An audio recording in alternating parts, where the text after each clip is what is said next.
Pubic hair, one of life's great ironies.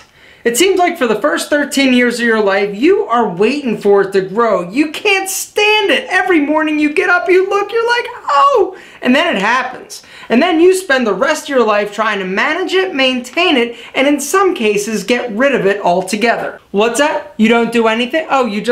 Oh, natural, I get it. That means that you most likely look like a troll doll in a headlock when you take your pants off. Because in most cases, that's what happens if you just leave your pubic hair run wild. Well, today we're going to talk about how to trim, manage, and maintain your pubic hair. And really, when it comes to pubic hair, there are three areas of concern. There is the pubic region, which is above your penis and testicles. There is the penis, because as you probably know, hair grows there as well. And then there is or are the testicles. One of the questions you may be asking yourself is, why would anybody want to manage, trim, or shave their junk?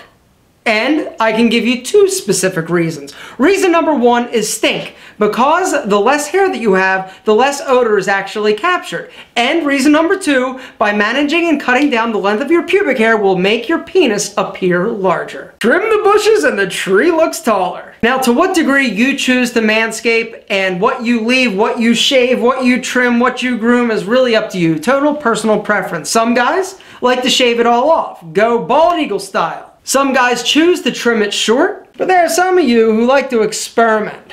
You're like an artist when it comes to your pubic region. Some things are shaved nice and smooth, others are more finely pruned, like a nice bush. And there are some of you who have absolutely no idea what you're doing, and that's why you're here. And so today, let's talk about the different areas and what tool to use in order to achieve the perfect pruning. Facial hair grooming tool. If you're not looking to go completely bald, what I would recommend, take some of the bulk, some of the length off, some of the curls out of the equation, and you do that by using a facial hair grooming tool and adjusting the desired length of your pubic hair. Some guys want to be a little bit short, a little bit more well trimmed and cropped, then set your guard on low. But if you're looking to go a little more 70s, the 70s, back 1970s, then you can actually use the guard and make it a little bit longer. Once I'm done getting the proper length, I actually remove the attachment and start going as close to my skin as I possibly can with the tool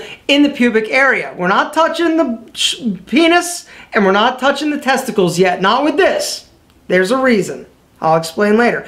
Anyway, anywhere I don't want hair, I basically go over this as close as it will get. Now, is it as close as a straight razor?